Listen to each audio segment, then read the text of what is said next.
Afghan veteran Jim Banks.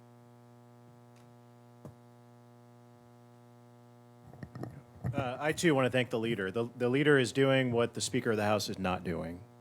The leader brought all of us together today to talk about these critical issues and what we can do about it.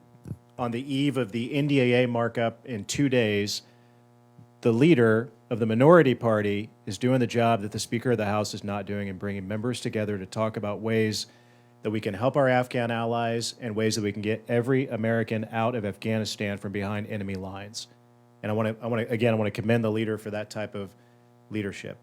When I served in Afghanistan as a Navy logistics officer, I was on the front lines of the process of turning over American equipment to the Afghan army and the Afghan police to fight against the Taliban.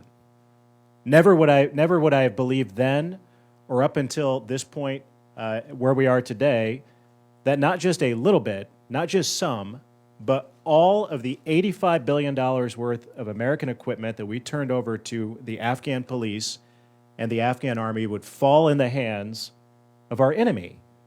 That's where we are at this point because of the negligence, the hasty and incompetent withdrawal led by this commander-in-chief.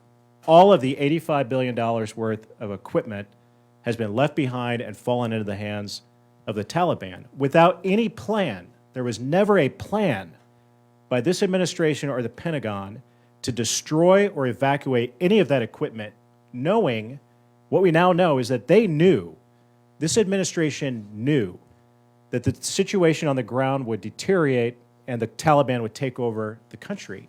They knew it, and they lied to us. This president and his leadership lied to the American people because they knew it. They knew the Taliban would take over if they made the move, the hasty withdrawal and the move that they made, leaving $85 billion of equipment, vehicles, weapons and ammunition, night vision goggles, medical supplies, biometric devices and data of our allies, all of it falling into the hands of the Taliban. But it gets worse than the Taliban.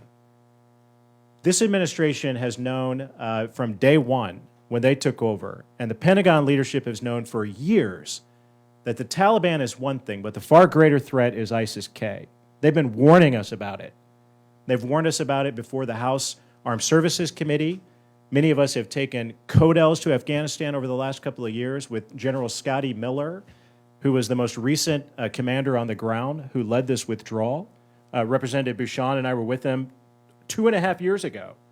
And General Miller told us then what we now have seen occur, that if we pull out just like we did, ISIS-K would be the greater threat, the more significant threat to the lives of the American people and an imminent threat to the homeland.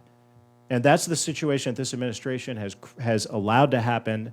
It's unforgivable, and we're going to continue to fight like hell to get every American out of the country, but also to hold those accountable for what they've created, the mess that they've created in this country. So with that, I yield back.